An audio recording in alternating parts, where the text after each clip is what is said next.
Welcome to NACTV Reads the News. My name is Cathy McGrath, and I'm one of many volunteers that help create programming for our station. NACTV can be seen on MTS Channel 30 or 1030, Westman Cable Channel 17, Bell Satellite Channel 592, or online at nactv.tv. These programs are made possible by our volunteers, staff, advertisers, as well as donations made by you, the viewers. If you are enjoying your NACTV experience, please consider supporting us by either donation or volunteering. You can contact our office at 204-476-2639 or at nactv@wcgwave.ca. And today's edition of the Neepawa Banner and Press is for Friday, August 9th, 2024. The Manitoba Youth Beef Roundup, a show that excels, by Ken Waddell. Over 100 participated in the Manitoba Beef Roundup in Neepawa from August 2nd to 4th. The 17th edition of the Manitoba Youth Roundup was held at Neepawa's Stride Exhibition Park at the Beautiful Plains Ag Society on August 2nd, 3rd, and 4th, 2024. Just over 100 youth and over 120 head of cattle were on display. The cattle quality was amazing, and the skill and talent of the youth was outstanding. Over the 3 days, the young people participated in many phases of learning about the cattle industry. They learned more about feeding and caring for livestock, grooming and showmanship, with lots of fun events thrown in. The Pee-wee and junior members had a special session Saturday afternoon with over 50 kids making sales talks before a panel of judges. In the livestock industry, sales is an important aspect, and it was obvious that some of the very young people had already learned some sales skills. Many knew that sales requires clear speaking, a nice smile, shaking hands, and being willing to make a deal. The roundup has been held at Neepawa for all 17 years, and a feature of the Saturday evening was the steak cook-off. Teams of youngsters of mixed ages prepared a steak supper with all the trimmings, a decorated dining table, and a wide array of costumes for the servers. Teams of 2 adults assessed the overall quality of the meal and declared a winner. The roundup featured all the regular cattle classes one would expect at a larger cattle show at Brandon Fair or Agribition, and the quality of cattle was equal to any of the bigger shows. The roundup has been a beef and youth success story since its inception, and it happens each year thanks to the work of over 15 volunteer committee members. And I have a few more pictures here in the bottom right corner. Manitoba Youth Beef Roundup. Many class winners were declared at the 17th Annual Manitoba Youth Beef Roundup. Included in the winner's circle for the champion commercial cow-calf pair, shown by Katie Rutten, assisted by Sophie Koschel. Presenting the banner was Emma Haynes. These individuals are pictured here on the left. And pictured right, as part of the Manitoba Youth Beef Roundup, the feature for Saturday, August 3rd, was a team steak cook-off. And we continue on. Stride Credit Union donates $25,000 to Stars Ambulance. Following the conclusion of their 2024 fundraiser golf tournament last month, Stride Credit Union presented Stars Ambulance with a donation of $25,000.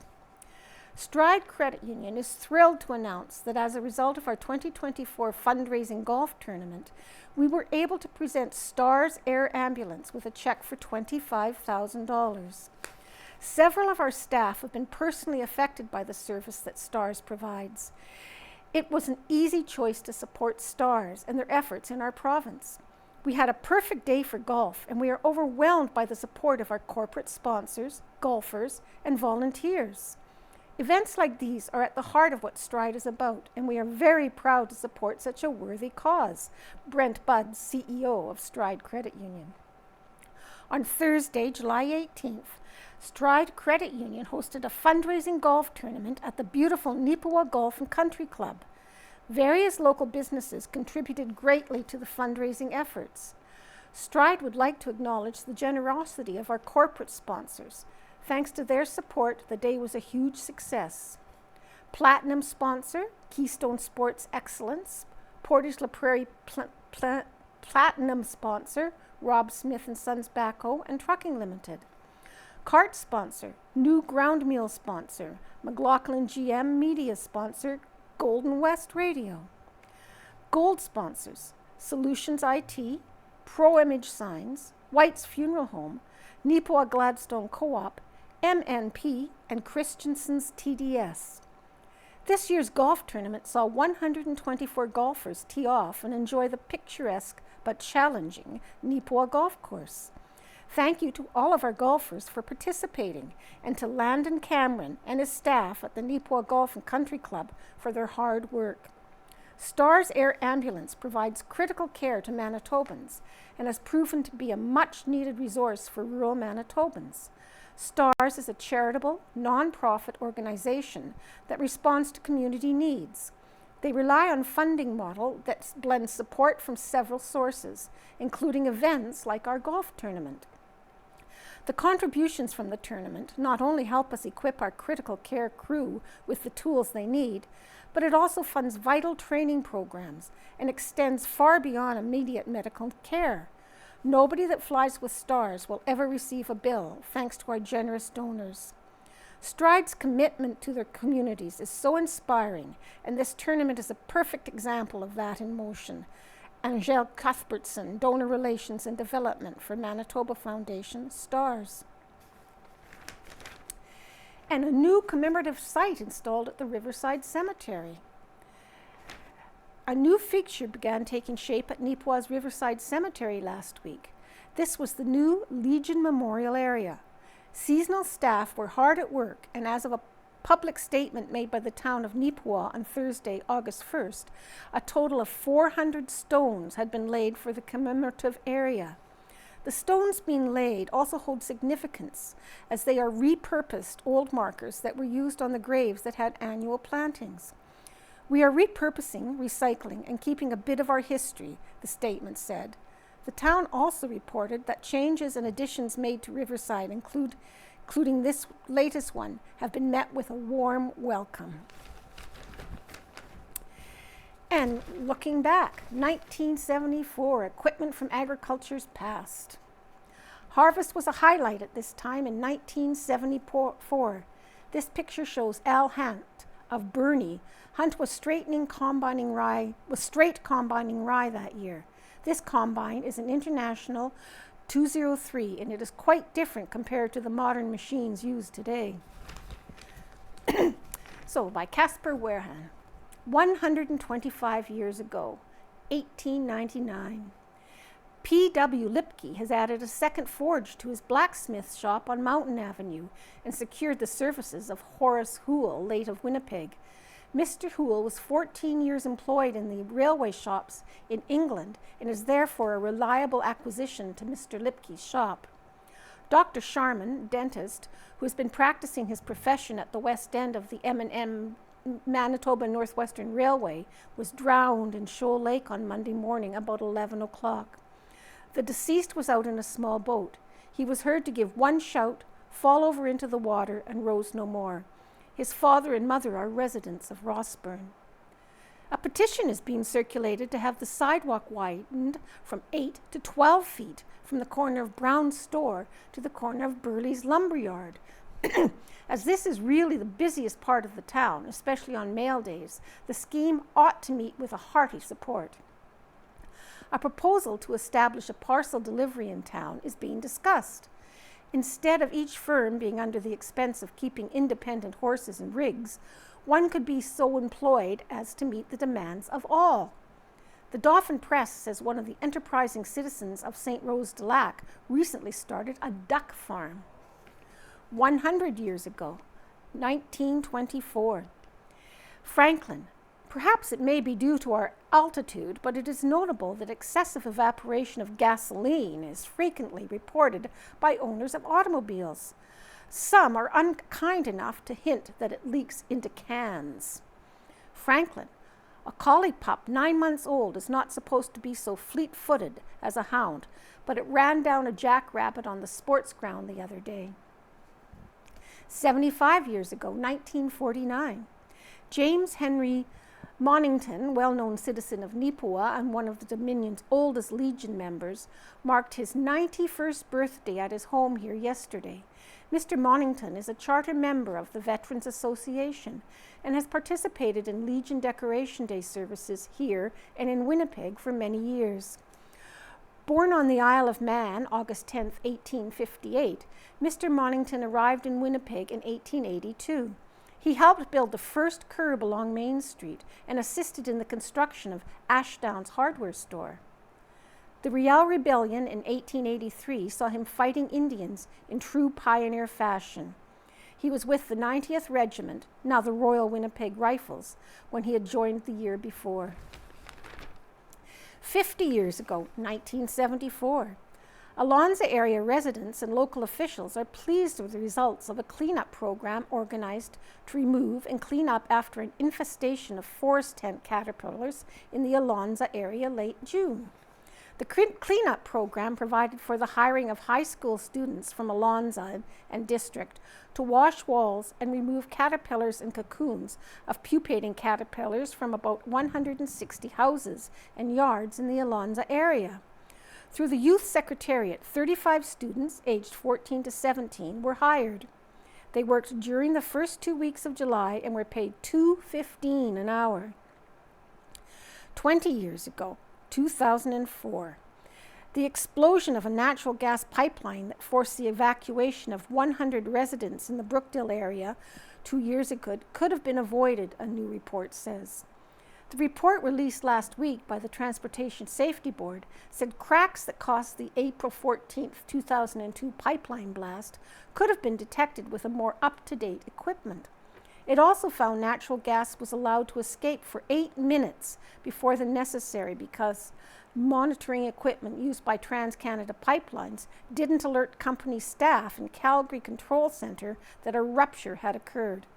The report said TransCanada Pipelines was aware of the segment of pipe that ruptured was susceptible to stress cracks, but didn't have the appropriate diagnostic tools that could have prevented them and, in turn, prevented the blast. According to the report, TransCanada's monitoring software wasn't designed to alert the company's control center to serious problems as they occurred. And just as an upbeat, fighting inflation in 1974, this graphic is part of a large ad from Safeway featuring some heroes for that particular purpose. August 8th edition of the press. Peanut butter, 48-ounce tin, $1.79. Cream corn, 4 for $1. Spaghetti and tomato sauce, 3 for 89 cents. Beans with pork, 3 for 89 cents. And some perspectives. Right and Center by Ken Waddell. Deadwood in many places. And as again, the views expressed in this column are the writer's personal views and are not to be taken as being the view of the newspaper staff. The town of Jasper is but the latest victim of a wildfire. The Jasper situation is really bad, with hundreds of homes burned and the whole town evacuated. Many years ago, it was pointed out to the federal government that a national wildfire strategy was needed. How many more homes and businesses have to be destroyed before reality sets in and solutions come to the surface? I could be way wrong and would welcome being corrected, but it seems to me that Park Canada's efforts to do anything in a correct, proactive, and effective way is lacking in evidence.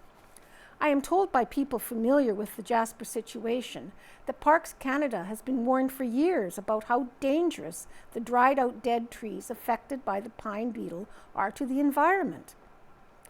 Once the pine beetle has been in a stand of trees, the only way to reduce the fire hazard is to harvest them for lumber, for biofuel, or to clean burn the area. Clean burn takes out all the little bugs, birds, and animals too, so that's another problem. Some forest areas are almost impossible to access, so that is admittedly another problem. From my observations, Parks Canada stumbles around under a burden of internal incompetence and ongoing political interference. The politicians, who often don't know much, are backed by bureaucrats who are more interested in hiring by quota than by competence. It's a bad mix where citizens, residents, and businesses are all seen as annoying hindrances to a political agenda dreamed up by people who are not affected by the outcomes. There's also a misconception about Canadian forests, at least prairie forests. There are no old-growth forests on the prairies. Well, very few anyway. When the buffalo roamed around and the indigenous people hunted them, there were very few trees. Between lightning strikes and strayed campfires, the trees never got going very well. When European settlers came, the prairies were prairie with few trees anywhere. Yearly wildfires didn't mix well with log, sod, cabins, fences, and crops, so vigorous fire control attempts were imminent. Fire guards were plowed, vigilant watch was kept, and the dreaded prairie fires were largely controlled. Trees grew more readily, although a lot were cut down for lumber and firewood over the decades. I guess my point is that Parks Canada is chasing a myth, that is, that everything has to be left to nature. I disagree. Trees need to be harvested or burned from time to time. Property needs to be protected. Lightning can't be controlled, but firefighting could be more effective if the proper planning and resources were applied. It's very costly to do fire control, but who is going to pay for the recent disaster in Jasper? Individuals will bear a horrible emotional and financial load, but so will taxpayers and the insurance buyers. You can bet that insurance rates will be higher for everyone after the Jasper disaster. I get very upset when I see how little leadership is provided by our governments. I see a lot of chasing around after some zebra mussels or pretending that trees live forever as long as we close our eyes and minds. Perhaps the Canadian Forestry Service needs to be strengthened. A good start to a national forestry policy would be a major house cleaning in the bureaucracies at PC and CFS, as the forest isn't the only place where there seems to be a lot of dead wood. But I think the big house cleaning that is required is the mentality of politicians. They are very reluctant to spend tons of millions of dollars to reduce forest fire risk in the future, but they are very happy to show up with checks worth hundreds of millions to give to communities impacted by a forest fire. And Home Buddies by Rita Friesen. Simply walking. Walking has always been an activity that relaxed and rejuvenated me. From childhood on, being outdoors, walking with a purpose or aimlessly is a part of my daily routine. Years ago, when the farm at Riding was a home, a set of bachelor brothers would stop their beloved blue truck, roll down the window, and ask if I was okay. I always assured them that I was just out walking. It became their habit to still stop, but after the window was open, to look me in the eye, chortle, and say, "Just walking," a concept that appeared to be foreign to them. The walk the other day included the loop around the Back 40 bike park. I was pleased to see riders out enjoying the trails. One young lad, under the guidance of an adult, attempted a steep incline. He didn't quite make it and needed a helping hand up.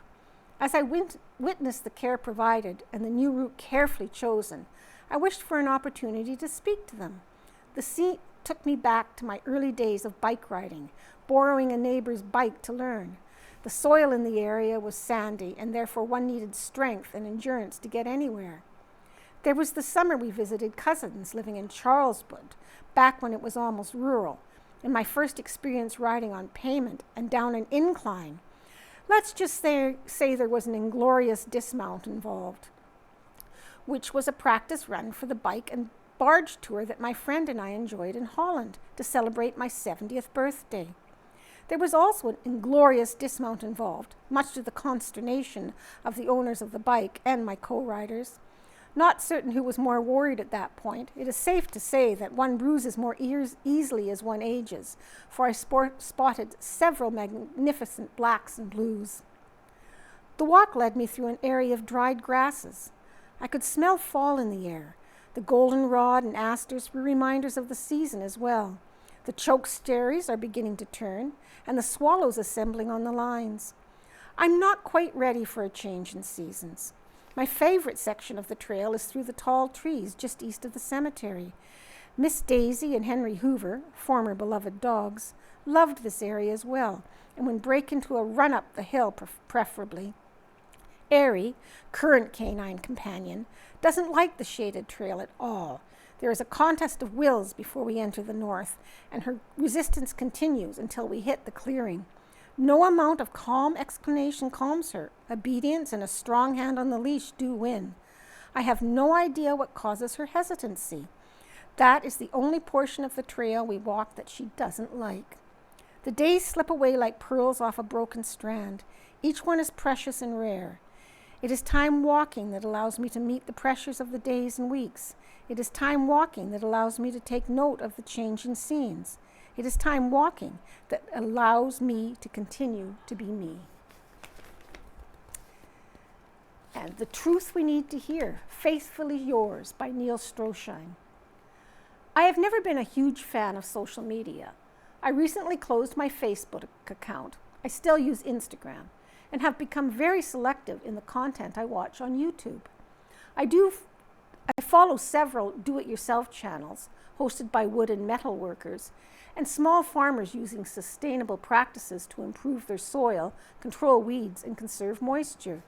I've used some of their ideas in my flower gardens with amazing results. One of my favorite presenters visits communities throughout the United States, filming and then posting videos of small museums and other attractions. His programs are well researched and show immense respect for the places he visits and the stories he tells. His videos enable me to visit more communities and see more attractions than I will ever be able to visit in person, which is why I like them so much. Our family farm is just over 3 miles east of the CN Rail main line between Calgary and Edmonton. My brothers and I would often watch the freight trains and Dayliner passenger trains as they passed through my hometown. I have been a rail fan ever since. Today, thanks to minute-by-minute videos taken from the engineers' cabs on modern trains, I can travel through communities in Europe, the United States, and Canada, seeing the natural beauty that train crews see every day and experiencing some of the dangers they face as they move huge, heavy trains along their routes. If at all possible, I avoid posts that deal with politics, religion, and endless debates over social, political, and religious issues. I have no desire to listen to or watch people attack and condemn those who do not share their political or religious views, or continue the endless debate on the best ways to deal with climate change, pandemics, etc. These debates divide society into two groups. One group, about 10% of the population, do the debating. As for the rest of us, the 90%, the more we listen to those debates, the greater the chance that we will become people like St. Paul described in Ephesians 4, people who are tossed to and fro and blown about by every wind of doctrine, by people's trickery, by their craftiness and deceitful scheming. St. Paul offers us a way to avoid being taken in by people's trickery and deceit. By speaking the truth in love, he says, we must grow up in every way into him who is the head, into Christ. Ephesians 4:14-15. In today's world, we no longer talk about absolute truth. We talk about your truth, my truth, his truth, her truth, or their truth. If we don't like what someone says, we say, they just spoke their truth, so we can ignore it and move on, thinking what we want to think, saying what we want to say, and living however we choose to live. But God demands that we speak the truth, and the truth we must speak is that our world is filled with people whose thoughts, words, and deeds have been corrupted by sin. And the only way to solve the problems of our world faces is for us to turn from our sins, believe in Jesus Christ, and let God, by his Spirit, change how we think, speak, and live. You won't see many people sharing that truth on social media. It's not a popular truth, but it is the truth. It is the truth we need to hear and the truth we need to heed. And thumbs up, thumbs down. Thumbs up to Terry Bradley for his thumbs down to the town of Neepawa for not fixing the streets, August 2nd edition. Band-aids do not work, and most sidewalks are just as bad. and that's from the Kinsman Courts 1 residence. And the beautiful Plains Museum history, Auburn class of 1962. Pictured here is the 1962 Auburn class. In the back row, Mac Ramsey, Arnold May, Rod Baker, Larry Jakubowski, Bill Thorne, Jerry Thorne, Edwin May, and Jody Jakubowski. Second, Eunice Mack, Phyllis Poole, Lorraine Martin, Sheila Alexander, Joan Ramsey, Anna May, Betty Byram, and Pat Peace, the teacher. Third row, Roy Poole, Leslie May, Arlene Poole, Lois Baker, Lynn Byram, Cathy Baker, Lloyd Mack, and Stuart Poole. According to the Manitoba Historical Society, the Auburn School District was established in August of 1882. It operated its school, Auburn School Number 146, at 3 locations in the rural municipality of North Cyprus through the years. First at Northeast 2712-15 West, then at Southwest 2712-15 West, and lastly, as of 1908, the village of Oberon. After the district dissolved in 1967, the building was moved to a farmyard in the municipality of North Cyprus Langford in 1977.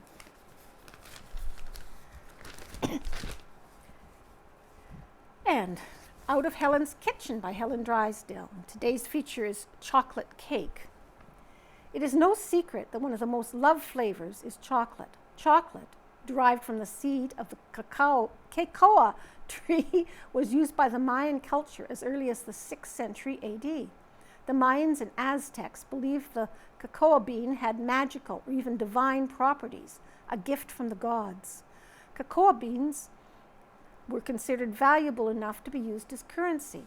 Chocolate was originally a bitter drink, as sugar was not added.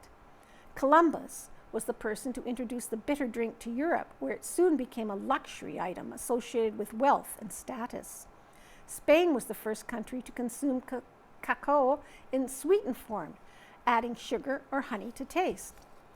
The cocoa tree produced large pods, each containing 20 to 60 cocoa beans surrounded by a sweet-tasting pulp. The cocoa beans are fermented, dried, and roasted to develop a rich flavor. Once roasted, the beans are cracked open to remove the outer shell, revealing the kernel inside. The kernels are ground to form a pasty fluid chocolate liqueur. To produce the chocolate bars, which we're all familiar with, cocoa liquor is combined with extra cocoa butter, sugar, milk, and stabilizers. Dark chocolate contains a higher mixture of cocoa solids and cocoa butter, resulting in a more intense and bitter flavor. Milk chocolate contains added milk solids, giving it a creamier and sweeter taste. White chocolate, on the other hand, does not contain any cocoa solids and is made from cocoa butter, sugar, and milk solids, resulting in a milder and creamier flavor.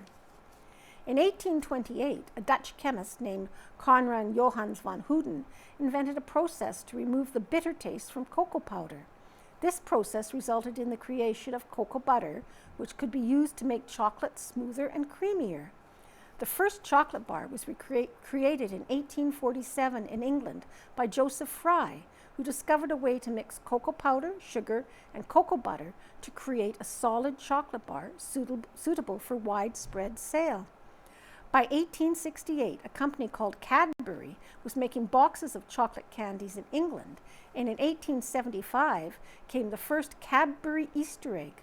By early 20th century, mass production was being carried out by major chocolate companies like Nestle, Cadbury, Mars, and Hershey, which was churning out 33 million Hershey Kisses per day by 1907.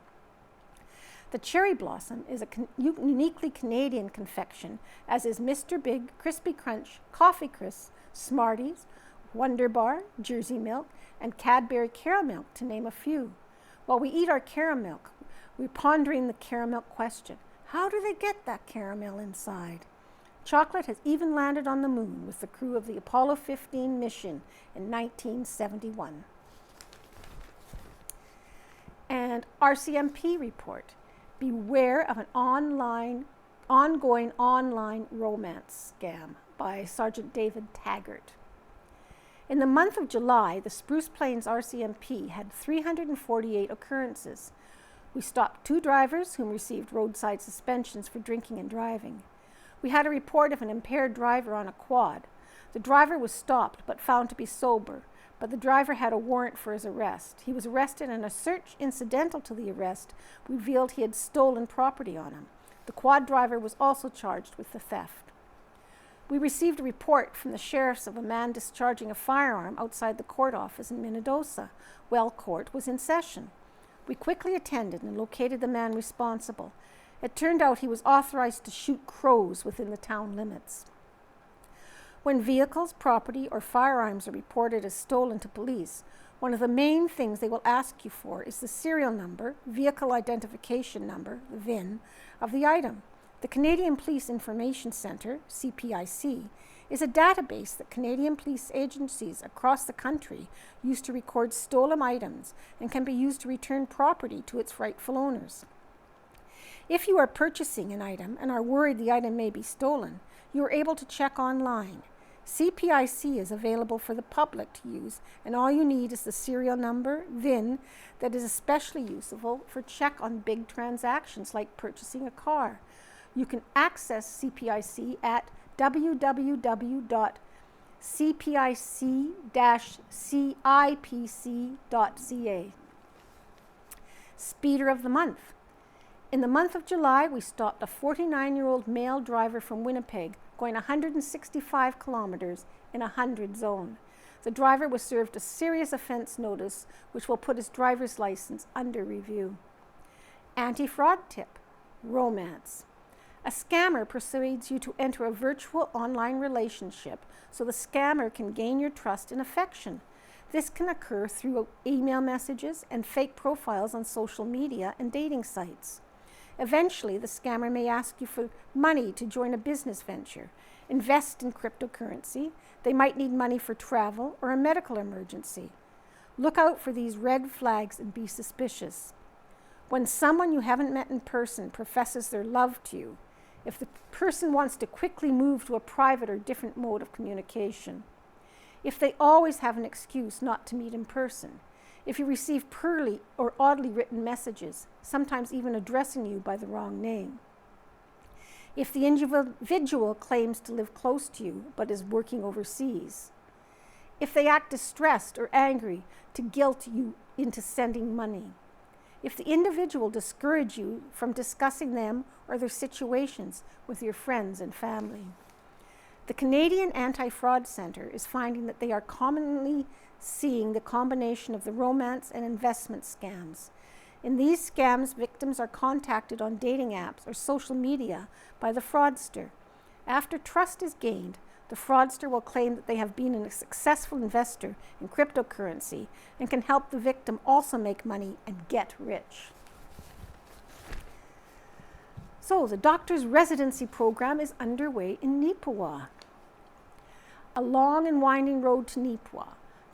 Dr. Gabrielle Alvaro, in midst of residency at BP Med Clinic by Owen Devereaux. Dr. Gabrielle Alvaro's medical journey to Neepawa has taken a few global twists and turns along the way. Born and raised in Port Coquitlam, BC, Gabrielle is the child of Filipino immigrants. After spending her youth in the picturesque suburb of the city of Vancouver, Gabrielle's first pursuit of a medical career took her 1,500 kilometers south to California.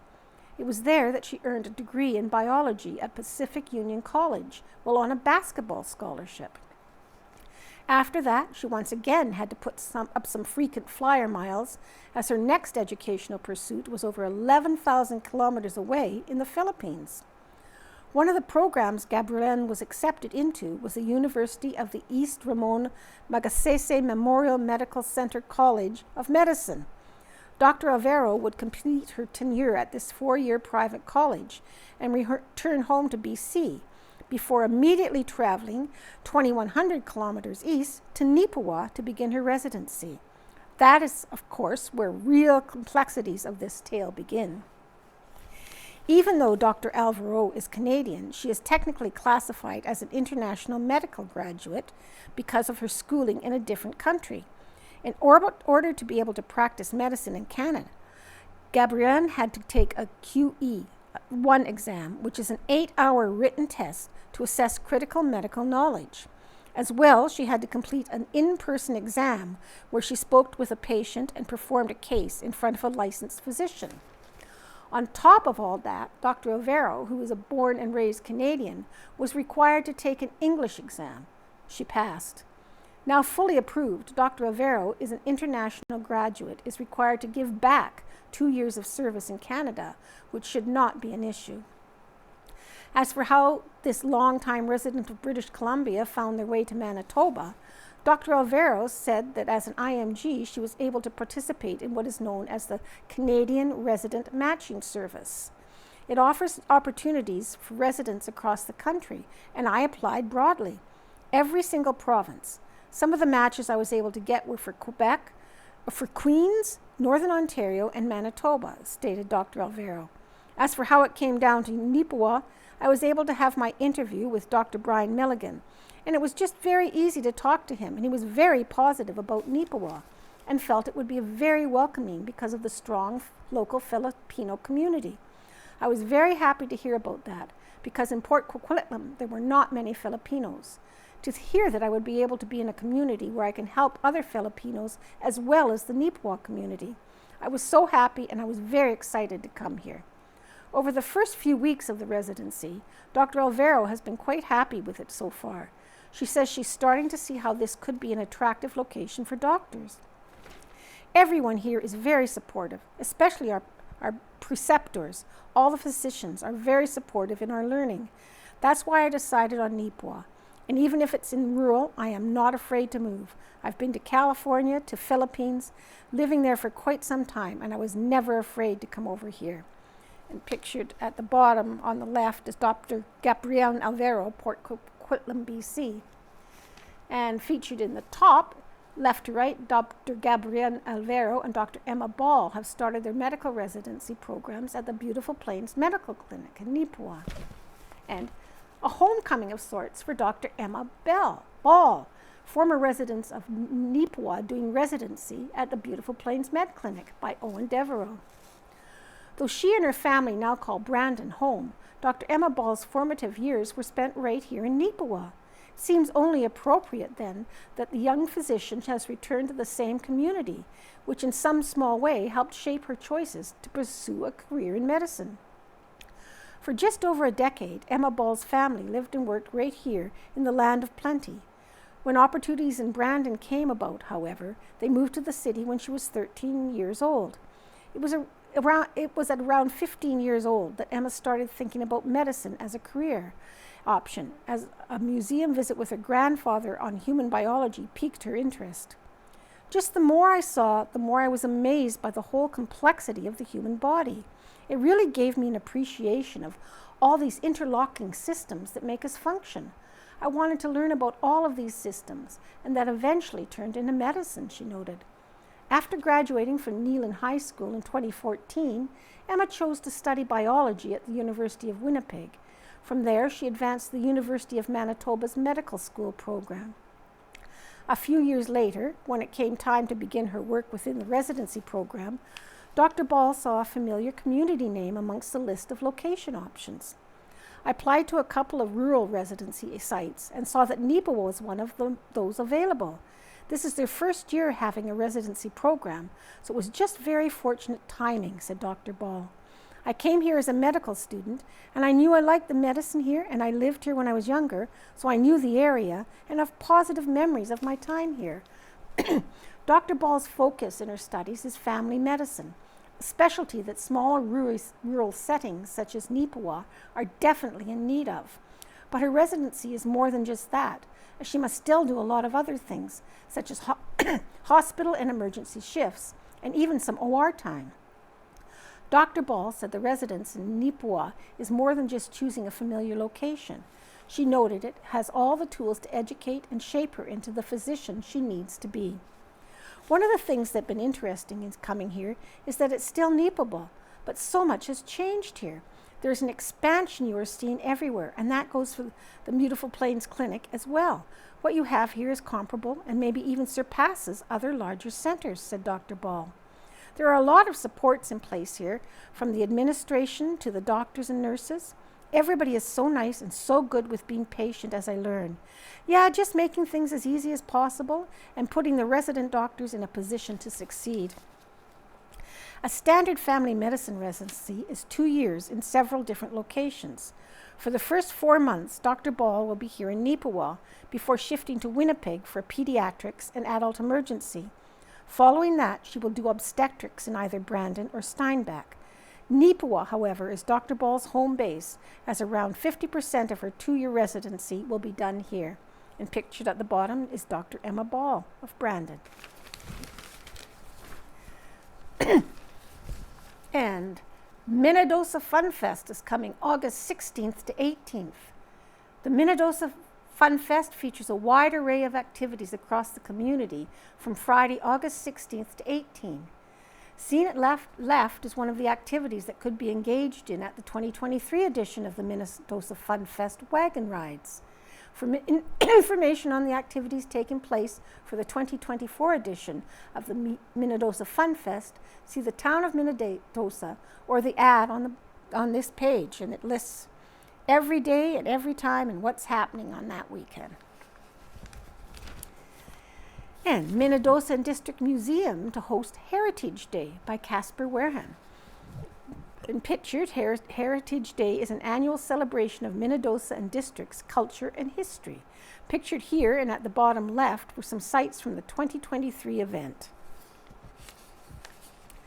The Minnedosa and District Museum, MDM, will be home to a whole host of activities and culture next week. On Sunday, August 18th, it will be hosting an event known as Heritage Day. This is an event that has been held annually by the Minnedosa-based museum for a number of years prior to the COVID-19 pandemic. The 2024 edition marks the second year it will be held post-pandemic. The MDM has partnered with the Red River Métis for the festivities and thus will feature a variety of activities that share this vibrant Indigenous culture. This and much more, according to MDM representative Murray Haywood. The event will feature a plaque dedication by the Red River Métis acknowledging the local families. There will be speeches, of course. Tentatively, there will be a Métis fiddler and dance group performing. The Manitoba muzzleloaders will be on site along with a Métis trapper demonstration, said Haywood. For the kids, we have a kids train, beanbag toss, bowling, face painting, build a birdhouse for 10 and under, critter dipping, and free bubbles. In addition to these other activities, such as demonstrations of rope making, carting and spinning, blacksmithing, and more will also be taking place. There will be Métis crafters on site selling sashes, sweaters, etc., as well as a wood carver, knitter, and leather working demonstrations with items for sale, Haywood added. All museum buildings will also be open for perusal, Haywood noted. An event such as this surely wouldn't be complete without food.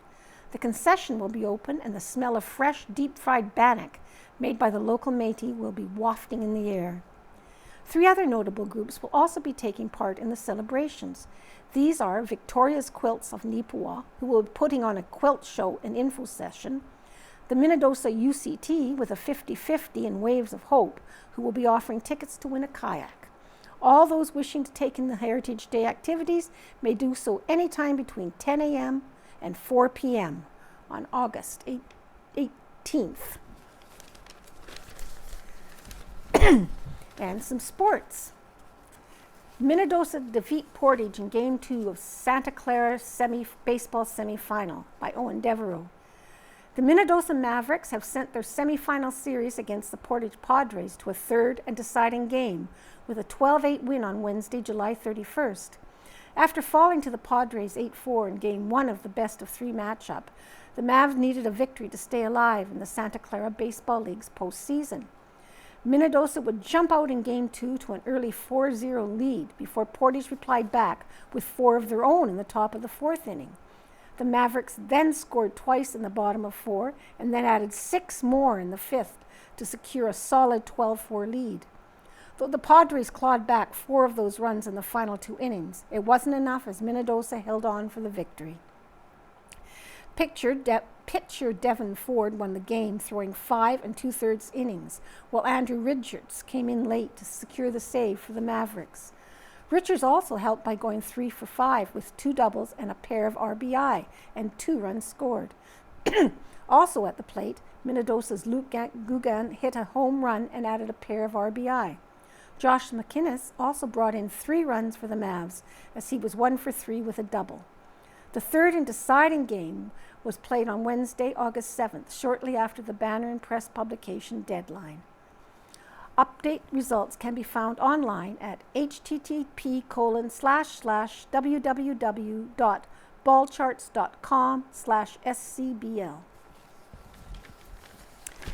And the Plumas Pirates sweep the Neepawa Cubs by Owen Devereaux. And pictured Riley McBride picked up the win for Plumas in Game 1 of their SCBL semifinal against Neepawa Cubs on Wednesday, July 31st. And below, Neepawa's Lincoln Murray ended up catching this ball on a tremendous diving effort in the outfield. By Owen Devereaux. For the 3rd straight year, the Plumas Pirates are headed to the finals of the Santa Clara Baseball League. The Pirates punched their ticket to defending their title by defeating the Neepawa Cubs 2-0. Plumas will play the winner of the Portage Padres Minnedosa Mavericks semifinal series. Game 1, Plumas 8-3 over Neepawa. A few miscues in the field and on the base pads ended up costing the Neepawa Cubs dearly, and the Plumas Pirates took full advantage to the tune of an 8-3 win on Wednesday, July 31st. It all began early for Neepawa, as in the top of the first, a fielding error extended the inning for Plumas, which turned into 3 runs. After trading runs to make it 4-1 after 2, things settled down a bit for the next 3 innings.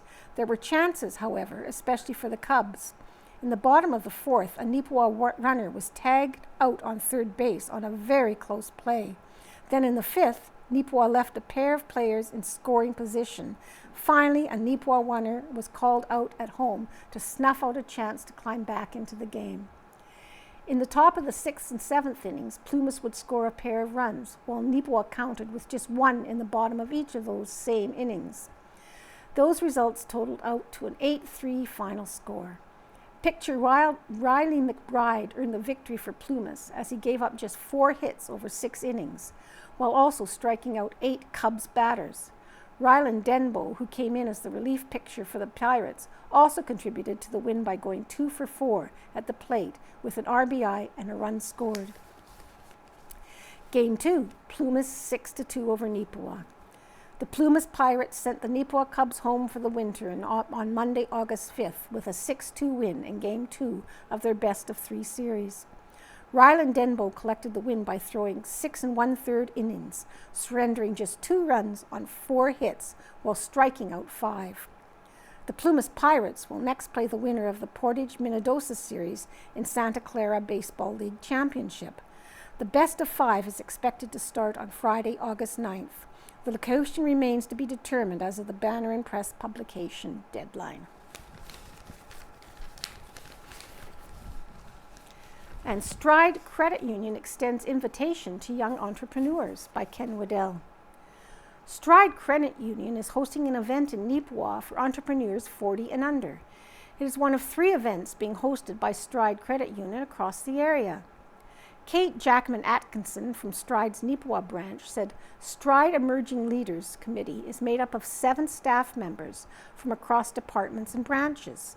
While most of our projects are aimed at Stride staff, this year we have undertaken a series of networking events aimed at young professionals and entrepreneurs in our communities. The first event was in Portage this past April. In addition to the Neepawa event, they have one more planned for Portage La Prairie in September. Jackman Atkinson said, the Neepawa event is open to all young professionals and entrepreneurs, regardless of whether or not they are Stride members. The event is free, but pre-registration is required. It promised to be a fun event aimed at connecting people within our community. Scheduled for Tuesday, August 13th at Arts Forward, the evening promises a fun evening of networking, yard games, and refreshments for young professionals and entrepreneurs under 40. Participants are asked to pre-register at strideca.ca cuyoungleaders.ca. Town of Neepawa Economic Development Officer Marilyn Crew said in an interview with the Neepawa Banner and Press, "This event is an opportunity for younger people to get together and network." Crew said that it also ties in with the What's the Big Idea event that she works with every year. Either people who are planning to present at What's the Big Idea or past presenters could benefit from the Stride event. Scammers Claim to be Canada Post by Casper Warehan. I'm reading this article. Canada Post package notification. Dear customer, your Canada Post package has arrived at our location distribution center. Due to an incomplete address information, we are unable to complete the delivery. Please update your address using the following link within the next 12 hours to ensure timely delivery. You can also copy and paste the link into your browser to track the latest status of your package. Thank you for choosing Canada Post. For further assistance, please visit our website or call Canada Post Customer Service. Sincerely, the Canada Post Customer Service team. And that is a screenshot of the scam message. Scams come in many forms. Some can even appear as if they are truly official correspondences. In addition, new scams can come up fairly frequently. As such, these harmful ventures can catch people unaware, leaving them unsure of what to do and what to trust. Worse yet, they could potentially become a victim, having their funds and personal information stolen by perpetrators. Another such scam has cropped up. In this instance, the scam was attempted via text and was received by this very writer on August 6th. I was lucky, however, as I had doubts about the message received. Below are some of the details coinciding with this attempted fraud so that readers know what to look out for. And a screenshot of the text has been provided. Scam details. The text message claims to be a package notification from Canada Post. It states that a package has arrived at a local distribution center and that delivery was unable to be completed due to incomplete information. They then ask that you update your address using a provided link within the next 12 hours to ensure timely delivery. The link is made to look as though it would go to the Canada Post website. The text includes a phone number, with the number's text highlighted as a link. The number, at least in the shown text, was identical to Canada Post's actual customer service number. The bottom of the text also included what appeared to be a Google Maps link. When I read the text, there were some important questions I asked myself. Is this method of contact typical of the service provider? Is this information provided legitimate? Are there any spelling, grammatical errors in the text? Am I expecting any packages? Another important thing at the top of my mind was not to click any links as they could be malicious. Additionally, clicking on the number linked in the text could likely dial an untrustworthy phone number or perhaps cause harm in some other manner.